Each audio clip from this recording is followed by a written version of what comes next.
Équation. On n'a pas forcément l'habitude de travailler avec ce type d'équation. On voit juste, et c'est ça qui va nous aider, que le deuxième membre est nul. Donc là, de suite, nous allons pouvoir penser aux équations produits. Le problème, c'est que ce membre-là n'est pas du tout sous la forme d'un produit, c'est-à-dire deux expressions multipliées entre elles. Donc, il va falloir se ramener à ce type-là.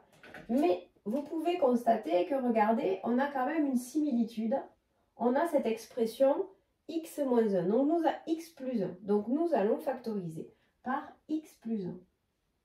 Donc, x plus 1, facteur de là, qu'est-ce qu'il nous reste? Il nous reste 3x. Là, il nous reste quoi? De ce membre-là, il nous reste moins 2. Et donc, on obtient toujours égal à 0. Donc, en factorisant par l'expression x plus 1, nous pouvons nous ramener à une équation produit. Donc, parfois, vous allez être bloqué parce que vous ne savez pas résoudre les équations. Pensez à petit 1, développer les expressions, comme nous venons de voir précédemment, ou justement, dans un second temps, factoriser pour vous ramener à une équation produit. Donc là, nous savons résoudre l'équation produit. La phrase est obligatoire. Un produit est nul. Un produit est nul si et seulement si et seulement si l'un des facteurs, l'un au moins des facteurs est nul. Des facteurs est nul.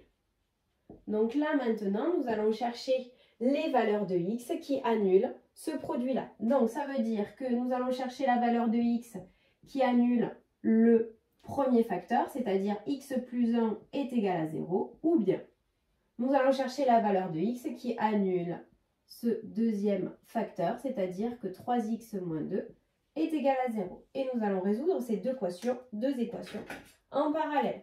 Ici, c'est facile, on a juste le plus 1 qui nous embête. Donc, on va faire moins 1 de chaque côté pour bien isoler x. Et donc, on va obtenir x est égal à moins 1 directement. Dans cette équation-là, que vous savez maintenant quand même résoudre, ici, pour isoler x, le moins 2 donc, nous embête. Donc, nous allons faire moins 2 de chaque côté de l'équation, ce qui nous donne 3x qui est égal à 2. Et maintenant, nous allons diviser par 3 pour pouvoir isoler x. Je divise par 3. Je divise par 3 les deux membres de mon équation et j'obtiens x qui est égal à 2 tiers. Et donc, la phrase réponse, les solutions de cette équation sont moins 1 et 2 tiers.